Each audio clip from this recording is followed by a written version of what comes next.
Let's get right into it. Number 8, the useless shiver. You know that feeling. You're watching the climax of an epic movie, the orchestra is swelling, the hero is about to deliver the final blow, and suddenly, the skin on your arms prickles up. Little bumps appear everywhere, and the tiny hairs stand on end, like a field of confused miniature soldiers. This, my friends, is the pilomotor reflex, better known as goosebumps. For our ancient ancestors, this was a top-tier survival feature. See, our evolutionary predecessors were significantly hairier. Think less beach-ready and more permanent sweater. When they got cold, these tiny muscles would contract, pulling the hairs upright. This trapped a layer of air close to the skin, creating a natural, insulated blanket. It was like a free, built-in puffy jacket. Even better, when threatened by a predator, this same reflex would make them look bigger and more intimidating. Fluffing up your fur is a classic power move in the animal kingdom. Fast forward to today. You're sitting in an air-conditioned theater, safe from saber-toothed tigers, and your body's response to an emotional chord progression in a Hans Zimmer score is to try and make you look like a slightly larger, slightly colder hedgehog. The threat isn't a predator. It's the possibility that a fictional character might die.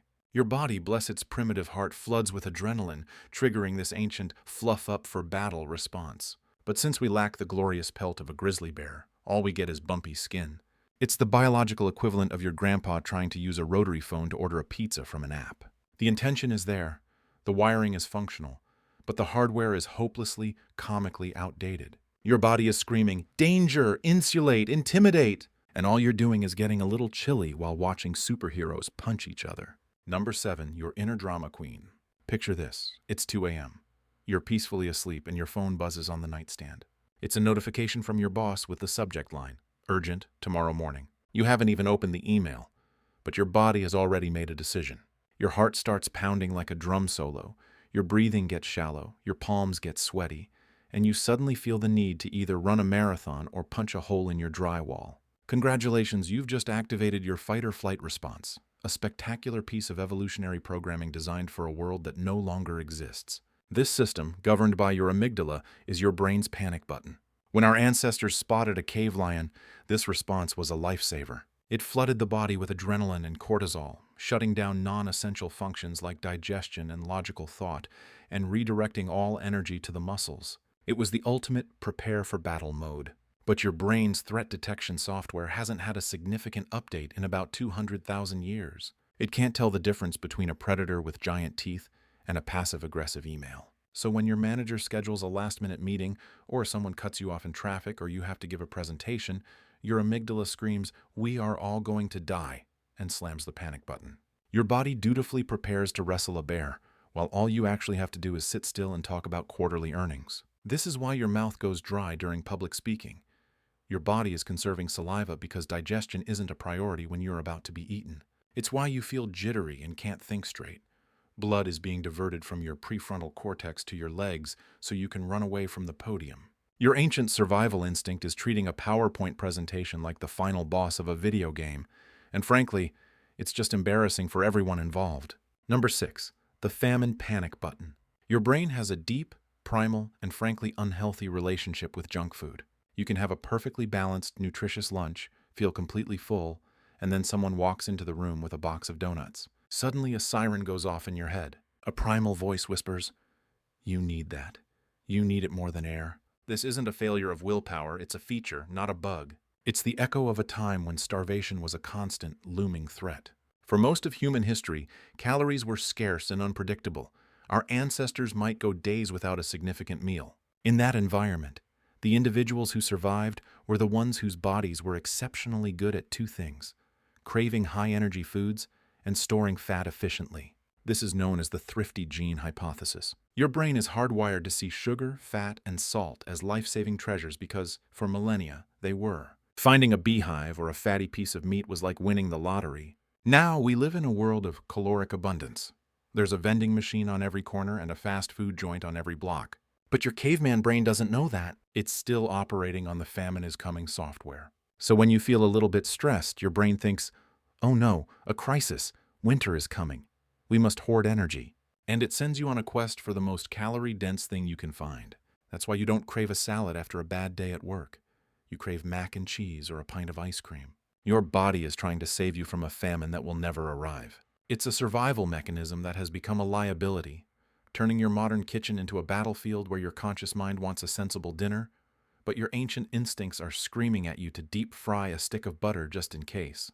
Number 5, mouth rocks. Deep in the back of your mouth, there's a ticking time bomb. It's a set of teeth that serve absolutely no purpose other than to grow in sideways, get stuck, and cause you excruciating pain before being violently evicted by a person with a pair of pliers and a frighteningly casual demeanor. These are your wisdom teeth, the third molars, and they are the fossil record of a diet we no longer eat. Our ancient ancestors had much larger, stronger jaws and spent their days chewing on tough, uncooked stuff: roots, nuts, fibrous plants, and raw meat. They needed that extra set of grinders in the back to pulverize their food into something digestible. Think of it as a biological food processor. Their diet was so coarse that their other teeth would wear down or fall out over time, and the wisdom teeth would emerge in their late teens or early 20s as a much-needed set of replacements. But then we discovered fire. We invented tools. We started cooking and cutting our food, making it softer and easier to chew. Over thousands of years, our jaws evolved to become smaller and more gracile because we just didn't need that heavy-duty chewing apparatus anymore. The problem is, our dental blueprint didn't get the memo.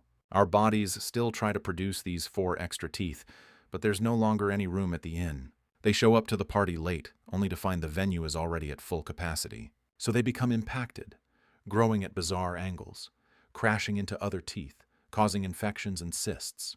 They are a perfect example of evolutionary lag. A piece of hardware we haven't used for generations, but our internal factory just keeps producing it anyway. They are the biological equivalent of getting a brand new VCR in the mail every year. Thanks, I guess, but I have nowhere to put this, and it's just going to cause problems. Number 4, the baby monkey grip. If you've ever held a newborn baby, you've probably experienced this. You gently place your finger in their tiny palm, and their hand immediately clamps down with a surprisingly powerful, unyielding grip. This is the palmar grasp reflex, one of several involuntary movements babies are born with. It's incredibly cute, but it's also a ghostly remnant of our primate past. For the babies of our tree-dwelling ancestors, this reflex was a matter of life and death. Primate mothers need their hands free to climb, forage, and move through the canopy. The baby's job was to cling tightly to its mother's fur and hang on for dear life. A baby with a weak grip was a baby that was likely to fall. So, evolution selected for an ironclad automatic grasping reflex. You can see it in action with baby monkeys today. They can support their entire body weight with this grip just moments after birth. Our human babies, however, are not clinging to fur as we swing through the jungle. They are swaddled in blankets and safely transported in strollers and car seats. We have no fur for them to grab onto. Yet for the first few months of life, this ancient programming persists. The reflex is so strong that a newborn can often support its own weight, just like its primate cousins. But in our modern world, this powerful instinct has been repurposed. Instead of clinging to a life-saving coat of fur, a modern baby uses the palmar grasp reflex to get a death grip on a parent's hair, rip out an earring, or refuse to let go of the TV remote. It's a vital survival tool designed for a high-stakes trapeze act that has now been demoted to a low-stakes but still surprisingly painful party trick. Number 3, the group yawn. It happens in every boring meeting, every long lecture, and every late-night movie. One person lets out a big, conspicuous yawn. Within seconds, a wave of yawns ripples through the room. It's like a silent, sleepy domino effect. This is contagious yawning, a phenomenon that seems utterly pointless, but is actually rooted in the deep social wiring of our brains. While the primary reason for yawning is still debated, it might be to cool the brain or increase oxygen flow, its contagiousness is believed to be a form of primitive empathy and social bonding. It's a behavior seen in highly social animals like chimpanzees and wolves. The theory is that it was a way for a group to unconsciously communicate and synchronize their state of mind. If the leader of the pack yawned, it might signal that it was time to rest, and the contagion would help get the whole group on the same page. Another theory suggests it was a mechanism for shared vigilance. When one member of a group became drowsy, their yawn would trigger others to yawn, which in turn would increase their alertness for a short period. It was a subconscious way of saying, "Hey, I'm getting sleepy. Someone else keep an eye out for tigers." In our world, this ancient instinct to synchronize the group's mental state mostly just serves to get you in trouble. When your boss is giving a presentation and the guy next to you yawns, your brain's empathy circuits fire up. You see the yawn, you process it, and your motor cortex dutifully sends the yawn now command, whether you're tired or not. You try to stifle it, you try to turn it into a cough, but it's too late. You've just non-verbally communicated to your entire team that you are profoundly, deeply bored. Your brain was just trying to bond, but it ended up making things incredibly awkward instead. Number 2, the midnight monster detector. It's 3 a.m. You wake up needing a glass of water. The house is dark and silent, but as you creep down the hallway, every shadow becomes a menacing figure. The coat rack in the corner is a tall, slender man.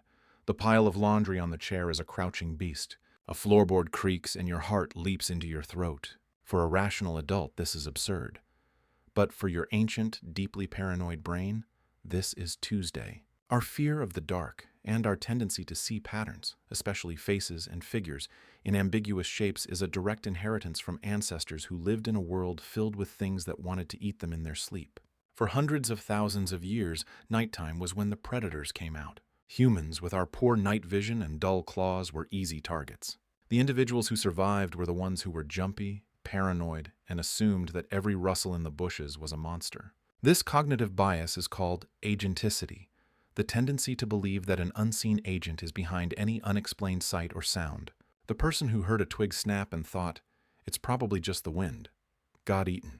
The person who heard a twig snap and thought, "It's a tiger," ran away and lived to pass on their jumpy, paranoid genes. Your brain is a descendant of the second guy. It's wired to operate on a better safe than sorry principle. That's why you see faces in wood grain or menacing shapes in the dark. Your brain is running an ancient predator detection program, and it would rather have 1,000 false positives, mistaking a coat rack for a killer, than one false negative. It's an incredibly effective survival hack for the Serengeti, but it's a terrible hack for a peaceful midnight trip to the fridge. Number 1, the internal donut siren. Let's be honest. If you put a plate of broccoli and a freshly glazed donut in front of someone, their immediate gut-level, lizard brain reaction is to reach for the donut. This isn't a moral failing, it's a biological imperative. Our brains are hardwired with a powerful, ancient craving for sugar and fat, and for a very good reason. For 99% of human history, these things were incredibly rare and incredibly valuable. Finding a source of concentrated energy like honey, ripe fruit, or animal fat was a massive evolutionary win. Sugar provided a quick burst of energy for hunting or running away, and fat provided long-term fuel storage. Our brains evolved a sophisticated reward system to make sure we sought these things out. When you eat something sweet or fatty, your brain releases a flood of dopamine, the feel-good neurotransmitter, which essentially tells you, "Yes, this is good. Do this again."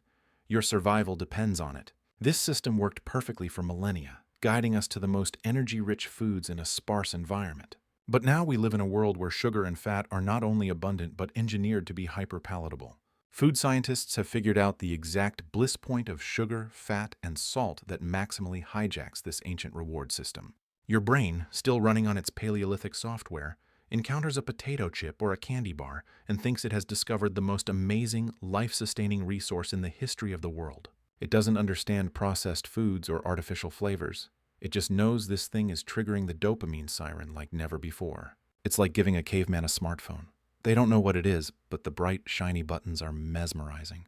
Your desire for junk food is just your brain's ancient survival guide screaming outdated advice at you, convinced that a bag of cheese puffs is the key to surviving the long, harsh winter. That's all for today. I'll be making similar videos in the future. Subscribe to see them.